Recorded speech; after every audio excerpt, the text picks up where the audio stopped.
embedded in this file.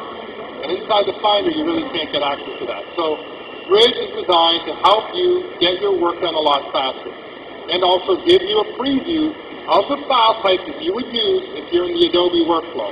One last thing before I move away from Bridge is that you can actually see really great detail inside Bridge files.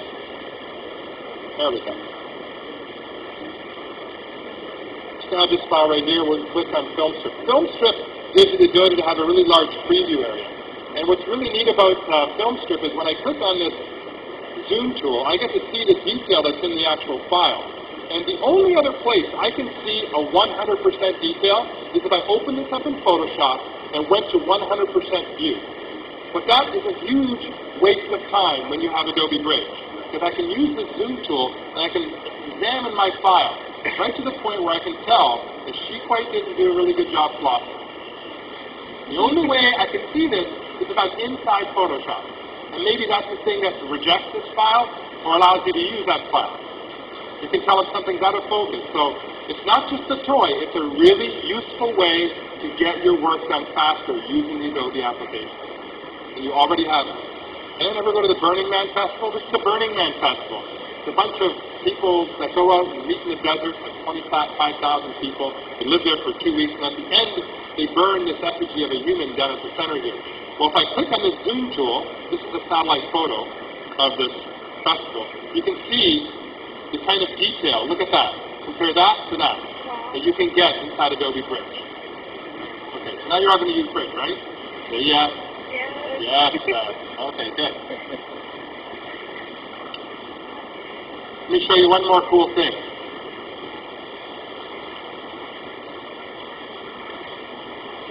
A lot of times, you may need to be working with your clients. You've got a lot of photographs you're working with, and you may have to provide them a contact sheet, give them an idea of what images they're going to use in their designs. Or you may have to provide a contact sheet of all the ads that you're going to print out. Either way, you've got to take all these files and put them on one piece of paper or several papers and show them what's going on. Now, instead of using Photoshop or InDesign to do that, you can click on the brand new Output panel, and what it allows to do is it allows to actually choose a layout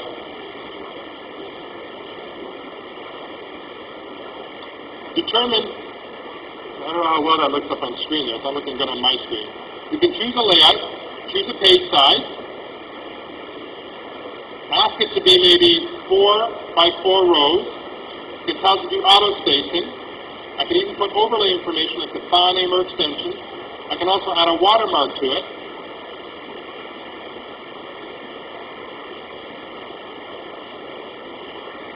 And then I can simply say refresh preview. And what it'll do is it'll grab all those files and it'll actually make me a PDF without launching Acrobat, without launching InDesign, without launching anything, all in the background, and there's my contact sheet of my images. I can take this and save it on my desktop.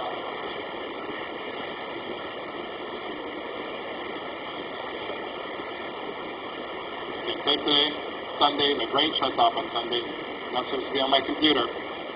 And when we're done, we can view this. Now, I don't know if you've been paying attention. These are DNG files. These are files that have to be processed before doing anything with them. They need to be converted to TIFF. This does this all on the fly. And there's my PDF file. I can print that PDF file out. It's got multiple pages, 2 pages of all these images. All done in Adobe Bridge. Now, that feature I just showed you is a CS4 only feature. A lot of the other stuff I showed you, you can do in CS3. Okay, let's move on to Photoshop.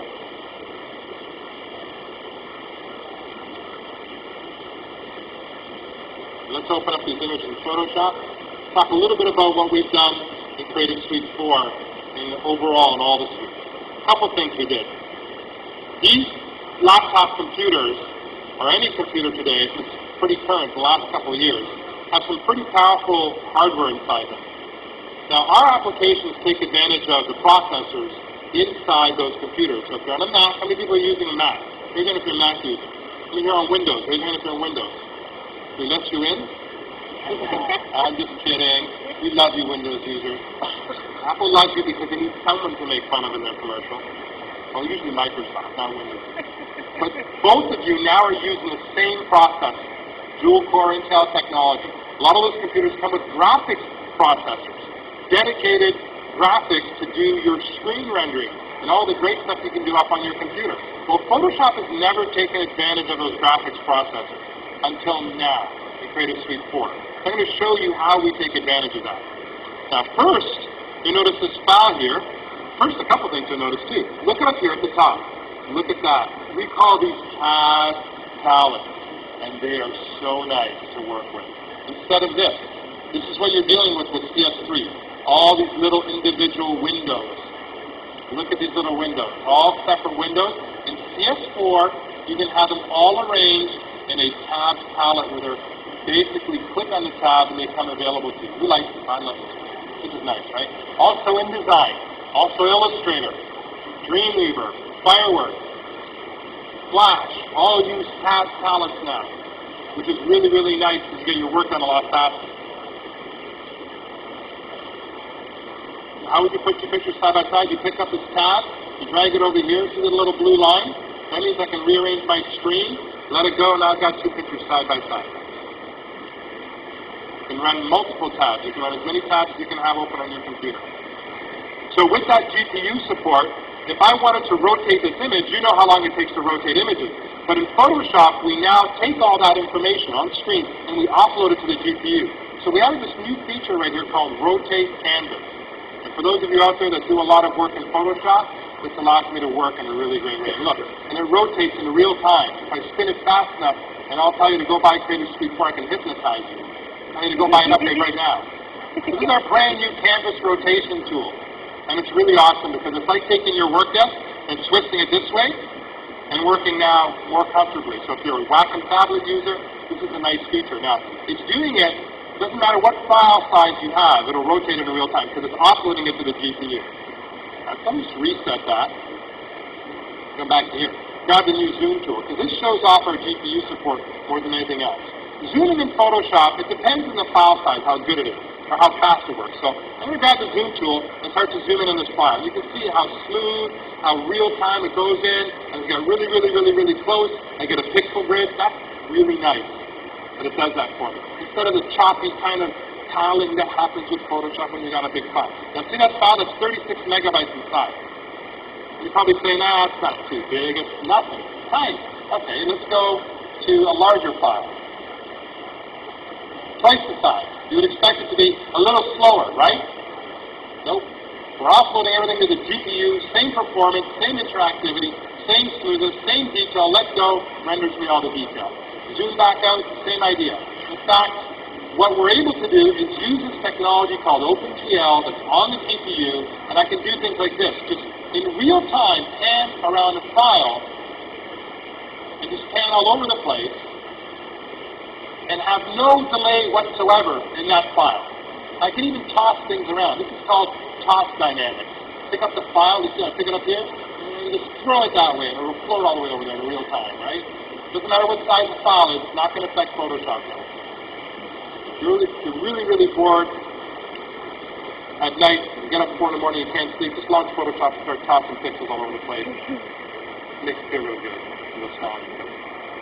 But what I love about this is that it doesn't slow down. It doesn't get any slower. This is a real test. Look at the file size. 1.18 gigabytes. I know you guys have files out there like that. I need to all the time. I'm having problems with my 6 gigabyte Photoshop file set. 6 gigabytes, what are you doing? Now this is a 442 megapixel photograph. Done at Adobe. That's our corporate head office in San Jose. We have an experimental camera. You can't buy these cameras, 442 megapixels, okay? And it has tons of information in there. And if I grab that zoom tool and start to zoom in the center, same experience, same speed, same interaction, all GPU support. When I let go, instant information. Because it's using the graphics processor to process that data and show it on screen for me. And in this world, in the print world, 1.18 gigabytes is an average file size for anyone doing poster work, banner work, any type of Photoshop work that's heavy duty. Those files are pretty common. If I pick up the hand tool and move it over, it doesn't care how big that file is. You're not going to get any delay whatsoever.